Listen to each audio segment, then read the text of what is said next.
कभी ऐसा महसूस हुआ है कि आपका अपना जिस्म किसी फूल जैसी मासूम चीज के खिलाफ एक जंग छेड़ चुका है? आज हम एलर्जी वाले नज़ले यानी एलर्जिक राइनाइटिस के बारे में बात करने वाले हैं और ये समझने की कोशिश करेंगे कि आखिर हमारा मुदाफ़ती निज़ाम, जो हमारा मुहाफ़िज़ है, कभी-कभी चीज़ों को इतना गलत कैसे समझ लेता है। ये वाकई एक बहुत मायूसकुन एहसास है ना? जब आपका अपना ही दिफाई निज़ाम, आपका अपना सिक्योरिटी गार्ड आपके खिलाफ हो जाए। तो सबसे पहले एक बात बिल्कुल वाज़ेह कर लें। अगर कोई इस तकलीफ से गुजर रहा है तो ये उसकी कोई कमज़ोरी नहीं है। ये आपके जिस्म के अंदर चलने वाला एक बहुत ही ख़ास बायोलॉजिकल प्रोसेस है। तो आज की इस गुफ्तगू में हम इन 5 अहम नुकात पर बात करेंगे। हम समझेंगे कि ये मसला सिर्फ छींकों तक महदूद क्यों नहीं, इसके पीछे की साइंस क्या है, इससे निपटने के लिए हमारे पास क्या तरीके हैं, कुछ आम गलतफहमियों को दूर करेंगे और आखिर में ये देखेंगे कि डॉक्टर से मिलना कब ज़रूरी हो जाता है। तो चलें पहले इसी से शुरू करते हैं। अक्सर लोग एलर्जी को सिर्फ चंद छींकों का मामला समझकर नज़रअंदाज कर देते हैं, लेकिन सच तो यह है कि इसके असरात इससे कहीं ज़्यादा गहरे और संजीदा हो सकते हैं। इसे ऐसे समझें कि जैसे आपके जिस्म का अपना एक सिक्योरिटी सिस्टम है और ये सिस्टम पोलन जैसे किसी बेज़रर मेहमान को गलती से एक खतरनाक दुश्मन समझ बैठता है और फिर क्या? फिर एक मुकम्मल जंग शुरू हो जाती है। और ये जंग सिर्फ छींकों तक नहीं रहती, नाक में जो मुसलसल सोजिश रहती है वो दमा को मजीद बिगाड़ सकती है।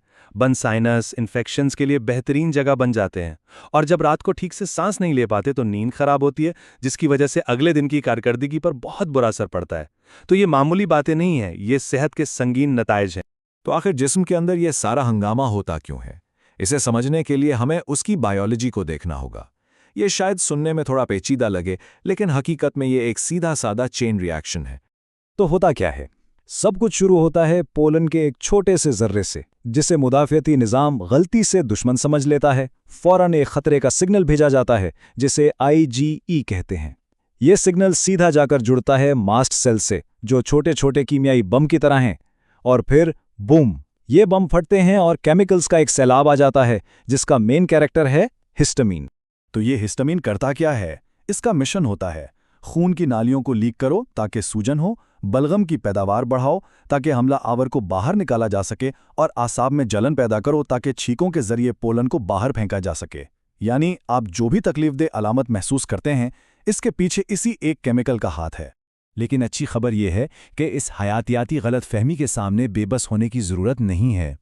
तो आइए देखते हैं कि वो कौन से अमली तरीके हैं जिनसे इन अलामात पर काबू पाया जा सकता है। देखें, सबसे पहले अपने दुश्मन को पहचानना ज़रूरी है। क्या ये एलर्जी मौसमी है, जो दरख्तों या घास के पोलन के मौसम में बढ़ती है, या ये दायमी है, जो सारा साल रहने वाली चीज़ों जैसे धूल या पालतू जानवरों की वजह से होती है? सच तो यह है कि बहुत से लोगों को दोनों का एक मिक्सचर होता है।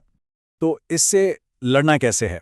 नाक के स्टेरॉइड स्प्रे को सबसे बेहतरीन इलाज समझा जाता है, क्योंकि ये जड़ से यानी बुनियादी सोजिश को कम करते हैं।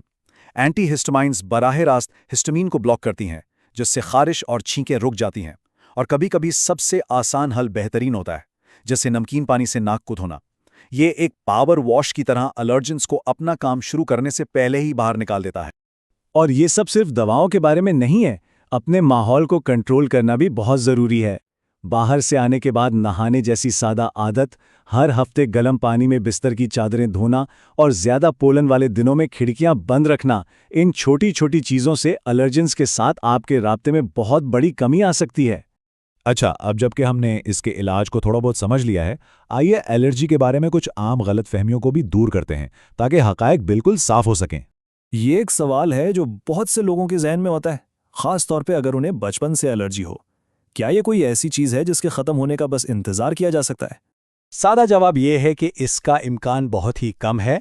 हो सकता है अलामात में कमी बेशी आ जाए, लेकिन वो जो बुनियादी हसासियत है वो किसी फ़ाल इलाज के बगैर ख़त्म नहीं होती। अच्छा, स्टेरॉयड का लफ्ज़ सुनते ही बहुत से लोग डर जाते हैं।